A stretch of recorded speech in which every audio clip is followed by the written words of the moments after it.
Dans cette vidéo, nous allons voir quelques exercices sur les figures équivalentes. Alors, regardons quelques exercices importants ici. Alors, ici, ils nous disent l'aire de la partie ombrée de l'hexagone régulier ci-contre est de 25 cm². Détermine la mesure de la diagonale d'un carré équivalent à cet hexagone. Donc, ici, je vais souligner les mots importants. Ils me disent l'aire de la partie ombrée de l'hexagone régulier est de 25 cm². Donc, je le vois ici. Donc, cette aire ombrée est 25. Détermine la mesure de la diagonale. Ils veulent que je trouve la diagonale d'un carré équivalent à l'hexagone. Donc, dans mes mots, tout simplement, ils me donnent l'aire de la partie ombrée qui vaut 25 cm². Et ils veulent qu'on trouve la diagonale d'un carré équivalent à l'hexagone. Donc, je vais tracer un carré ici, parce que moi, je suis visuel. Donc, je trace un carré comme ça. Voilà. Donc, j'espère que ça aura réussi, mais c'est pas grave, on se comprend. Donc, j'ai un carré, et ils veulent qu'on trouve la diagonale de ce carré-là. C'est ça ce qu'ils veulent. Et ils me disent que le carré est équivalent à l'hexagone. Donc, qu'est-ce que ça veut dire le carré est équivalent à l'hexagone? On sait que deux figures sont équivalentes s'ils ont même aire. Ça veut dire quoi? Ça veut dire que l'aire de hexagone, elle est égale à l'aire du carré. C'est ça ce que ça veut dire équivalent. Alors, premièrement, je vais commencer par trouver l'aire de l'hexagone. Donc, je vais écrire R, hexagone. Hexagone. Voilà. Alors, ici, premièrement, je vais commencer par partager mon hexagone en triangle, parce que c'est un hexagone régulier, donc tous les triangles sont pareils à l'intérieur. Donc, je vais les partager comme ça, et comme ça. Et là, je vais commencer par trouver premièrement l'aire d'un triangle. Donc, j'écris R d'un triangle. Elle est égale. Ils me disent que la partie ombrée est constituée de 4 triangles. Ça veut dire l'aire des 4 triangles est 25. Donc, pour un seul triangle, ça va être 25 qui divise 4. Et 25 qui divise 4, ça me fait 6,25 cm². Maintenant, l'aire de l'hexagone, R hexagone. Alors, c'est quoi? En fait, l'hexagone il est constitué de 6 triangles. Un seul triangle, c'est 6,25. Donc, je le multiplie par 6, qui va me donner finalement 37,5. 37,5 cm². Alors, une fois que j'ai trouvé l'aire de l'hexagone, eh bien, tout simplement, qu'est-ce qu'on va faire? Eh bien, on va utiliser les figures équivalentes pour trouver un côté. Pourquoi? Parce que si j'ai un carré, c'est que les côtés sont tous pareils et j'ai un angle droit ici. Alors, je vais essayer premièrement de trouver un côté en ayant l'aire. L'aire du carré, ici, est supposé être égal à combien? À 37,5 cm². D'un autre côté, comment je calcule l'aire d'un carré? Eh bien, pour calculer l'aire d'un carré, c'est côté fois côté. Côté fois côté est égal à 37,5 cm². Côté fois côté, c'est C à la 2 qui est égal à 37,5 cm². Donc, ça va me permettre de trouver le côté. Alors, pour trouver le côté, je vais faire la racine carrée. Et là, ça va être le côté, il est égal à racine carrée de 37,5, c'est 6,12 cm. Donc, ce côté-là, il est de 6,12. Celui-là, il est 6,12 cm. Et ce côté-là, lui aussi, il est de 6,12 cm. Maintenant qu'on a trouvé le côté, on va trouver la diagonale. La diagonale, c'est celle qu'on cherche ici. Eh bien, qu'est-ce que je vais faire? Tout simplement, je vais faire Pythagore, parce que j'ai un triangle rectangle, donc je vais faire Pythagore. Donc ici, je vais écrire ici, trouver la diagonale. Trouver la diagonale du carré. Et là, j'écris, eh bien, D au carré, c'est-à-dire l'hypoténuse au carré est égal à la première cathète, c'est 6,12 au carré, plus la deuxième cathète au carré, 6,12 au carré. Ça, c'est Pythagore. Ce qui va me donner D au carré, il est égal à, si je fais ce calcul, ça me donne 75. Encore une fois, pour me débarrasser du carré, je dois faire la racine carrée. Et là, ça va me donner maintenant D, elle est égale à racine carrée de 75.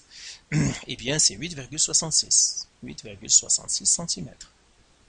Et bien voilà, j'ai trouvé la diagonale du carré rechercher, donc je vais l'écrire ici.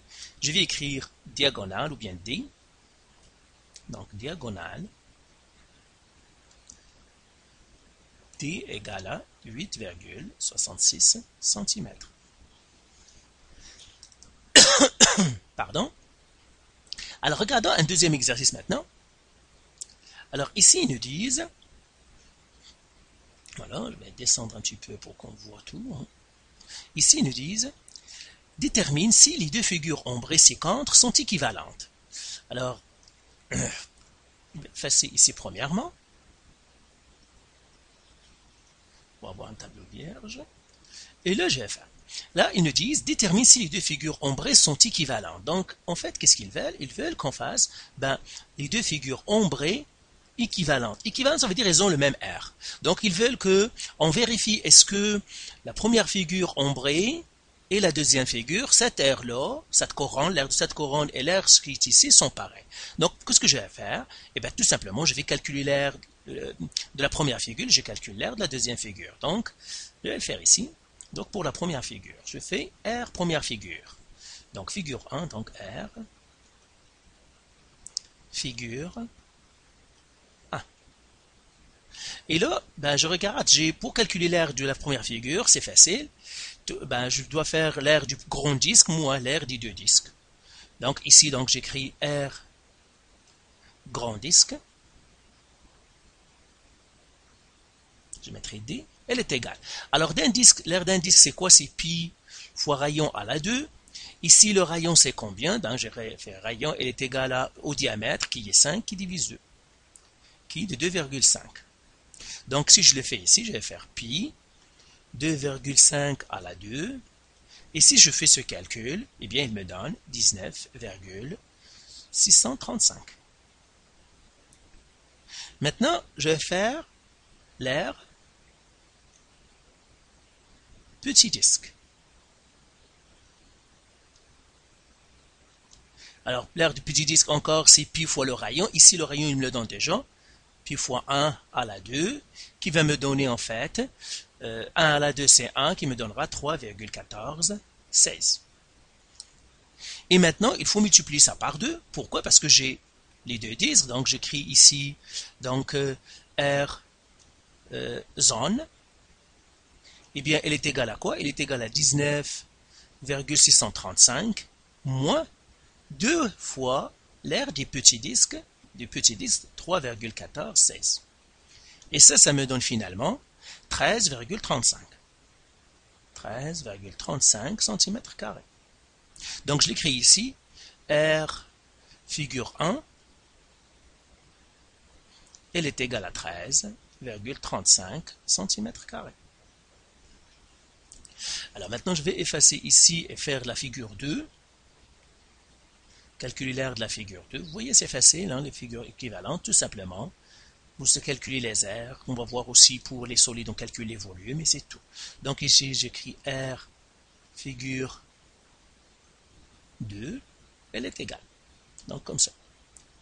Alors là, je vais calculer en premièrement le gros disque, moins le petit disque encore, c'est le disque extérieur et le disque intérieur. Donc j'écris R, disque, grand disque.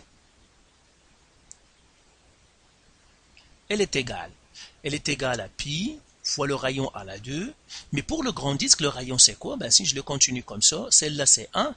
Donc le gros rayon, d'ici jusqu'à ici, il est de 5. Pour le grand disque, c'est 5 cm.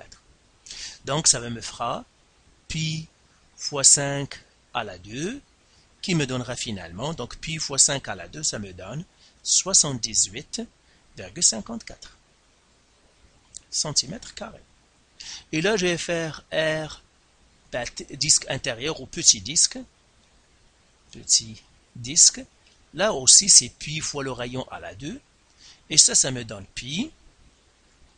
Le rayon, c'est 4. 4 à la 2.